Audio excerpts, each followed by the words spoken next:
Hey everybody, how's it going? Welcome back to the Joe on a Great Day. Here we are back at Laguna Seca Raceway, and this is my favorite track ever. And finally, after all this time of picking up the McLaren and getting it track prepped, it is finally ready to go. This time around, we have negative 3.3 camber up front and negative 2.7 out back. So this is going to be very aggressive for the racetrack. I actually trailed it all the way up here because of this camber spec. And also, if you look at our supercar 3R tires, they are getting up pretty worn, right? So last track day was at Willow Springs Raceway, 127 lap time and 98-degree heat. So that's a very, very fast lap. And here, our good friend Jeff put down a 130 in a 600Lt, I believe, and that is just hauling. So it's my first ever session with the car out here at Laguna Seca, and I cannot wait to find out how it feels, because having the C8 Corvette and tracking that so much here, it is a similar vibe, you know, mid-engine, but with naturally aspirated vibes. So this is going to be twin-turboed in comparison, so way more horsepower, and the entire car is going to feel much more edgy with that carbon monocoque chassis. And the best part is this car is completely protected by S-Tech PPF, so no worries at all about getting chipped up by rocks. But my one concern is when it comes to going down the corkscrew down over there, I wonder how the entire car is going to react suspension-wise to going down that dip. And then here we have Travis. As you guys know, we made a video not too long ago with the C8 versus NSX, but he's the NSX owner right here. How's it going, man? It's been a while, right? But yeah, man, it is looking really good. A bit dusty, right? You put in a few good laps, right? Yeah, this morning it's been going pretty well. It's getting a little bit hot out now, so the track's a little bit greasy, but yeah, having fun. Have you done anything else to it since the last time I saw it? I went with what you did. I actually updated the brakes. Oh, so you got the iron brakes now, right? Yeah, Girodisc. How do you like them? Pretty good stopping power. Yeah? Well, a lot cheaper than the carbons, right? How much were your carbons originally? Actually, I was running steel prior. Really? Yeah, I was running steel brakes prior. Oh my gosh. Yeah, for me, it's $9,000 for the front rotors. It blows my mind. Can you imagine tracking that car, and then after like 6 track days, it's like, okay, $9K for the front rotors. That's not even including the rear rotors, right? It's just too expensive. Who wants to do that? All the track guys I know, they want to use the iron brakes, and it's the same brakes they use in the actual racing series, right? Yeah, 2-piece. You'll be cool though, man. We should get the 600LT on track with the NSX. Yeah, yours is lighter, mine's heavier. I think we're about 600 horsepower, about the same. About the same? Well, what's your personal best with this thing out here? So in this, 139s. 139? What do you think this will hit? Low 139s. My first time actually running this car at this track. Low 140s. Yeah? Yeah. Sub 140s. Sub 140s? It'll be starting in Then let's get all prepped, man.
Travis, that was the craziest session, man. Dude, we were following each other so closely. Yeah. Man, it was insane seeing your car go over turn 1. I think you were flat out, right? Yeah, Well, what flat out over speeds one. are you hitting over there? 133, I think, around that. 133. Oh my gosh, it feels so trippy, huh? Going full throttle over that. But then once you do it, your mind is like, I can keep doing this, right? Lap after lap. But dude, going all out right there, full throttle, and then braking later and later, right away, that was a 134.9 lap time for me. That is just so crazy because I feel like it's got so much more in it. And I think your car too. I think the official time that Randy got was mid 130s as well, right? Yeah, about 136. I think you have the only Acura Nsx that I ever see at track day. So major congrats to you. Yeah, it's pretty rare. And you've got the best hat for the job, right? Nsx GT3. You think they're gonna have a Type R Nsx coming out or something special? That would be awesome.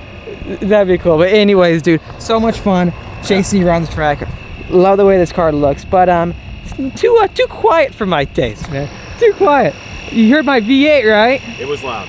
Oh yeah, and don't forget to give Travis a follow because his username is one of the coolest usernames ever on Instagram and YouTube, Professor Quack Quack, and he documents all his adventures with the NSX. So, dude, great work, man.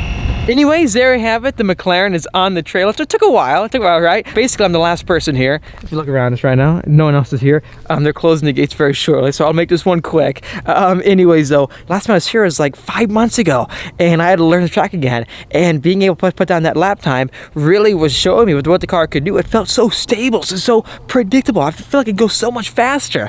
And we would have gone faster because the predictive lap timer was going even faster than the time we got. But unfortunately, I was out of gas, so I had to do one basic warm-up lap, right, and then a hot lap, and then cool down, and we're done. That shows you what this car can do. I mean, I love it. I think altogether we could probably get to a low 130, and best case scenario, best conditions, and the car perfectly set up even below a 130.